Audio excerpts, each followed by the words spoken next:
Hey guys, James Sain here. The Canon EFS 10 to 18mm f 4.5 to 5.6 IS STM lens combines optical excellence with cutting-edge performance, providing an ultra-wide angle of view in a compact portable package perfect for EOS cameras with an APS-C sensor for about $280.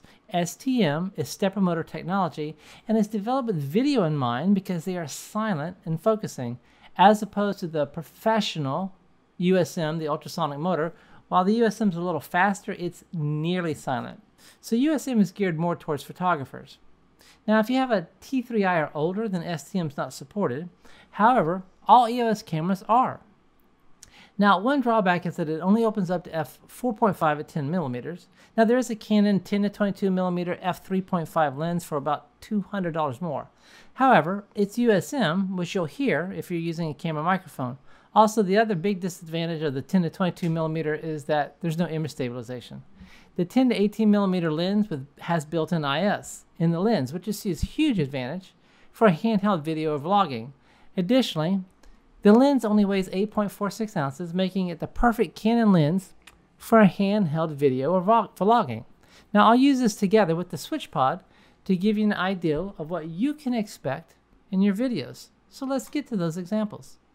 Okay, so here we are shooting outside with the Canon 10 to 18mm lens, and I'm viewing from the side here with the GoPro so that we can see a lot what it looks like with the SwitchPod. As we use this here, it has this nice ergonomic shape to it so that I can hold my elbow up against my body, and then I can very easily hold this for an extended period of time. If it had the 18mm lens on it, I'd have to have this out to here. Let me zoom this out to 18mm. So if I want to hold this up close, it's way too zoomed up on my face. So when I zoom out to 10mm, I can easily have my arm rested up against my body, making this very easy to hold for an extended period of time. And then even if I had to have it out here for some reason, it's so light that I can do it for a number of minutes before my arm gets tired. But to be able to walk around like this, if you were in the city and you're trying to take in the scene, if you're in nature trying to take in the views from the nature, this is very handy. Now, I also have the Aperture AL-M9 light.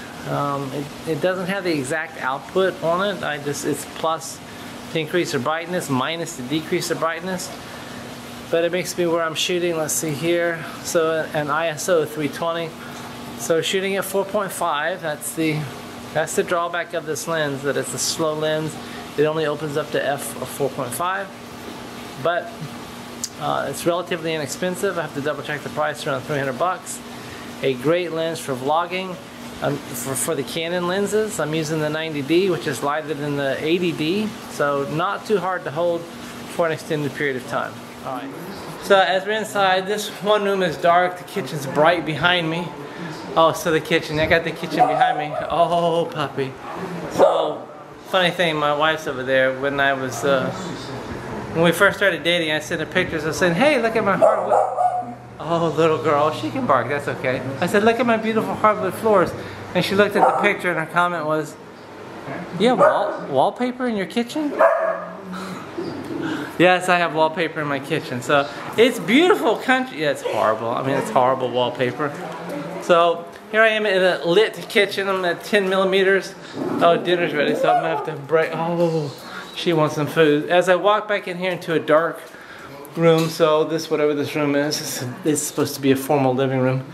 And then back here in the bedroom, the lights are off completely.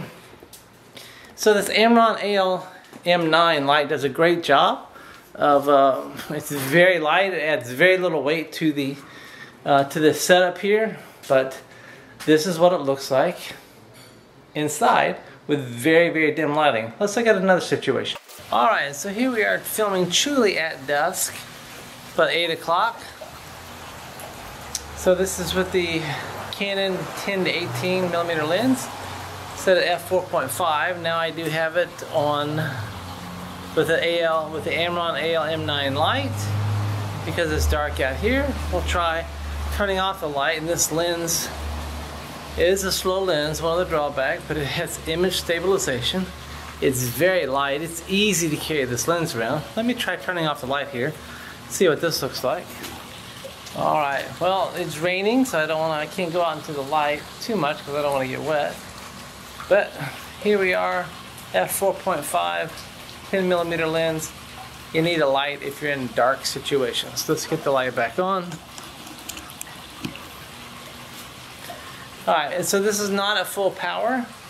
I'm walking around, I'm using the switch pod, a very handy tripod. Oh, Summer, you've been out in the rain all this time. Nice image stabilization.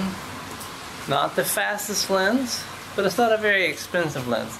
I have to double check the price, about $300. So much lighter than Sigma Art 18-35. Now that has its place in the YouTube studio. That is a great lens for shooting at f1.8. It's what I shoot all my YouTube videos on in the studio, or if I'm using a tripod. There's no image stabilization on the Sigma Art 18-35, but this Canon 10-18, perfect for hand holding, perfect for lightweight. The only drawback, it's a little slow. I wish it was f3.5 or wider, but it's f4.5. That's the trade-off for the lower price of about $300. All right, let's take a look at another situation.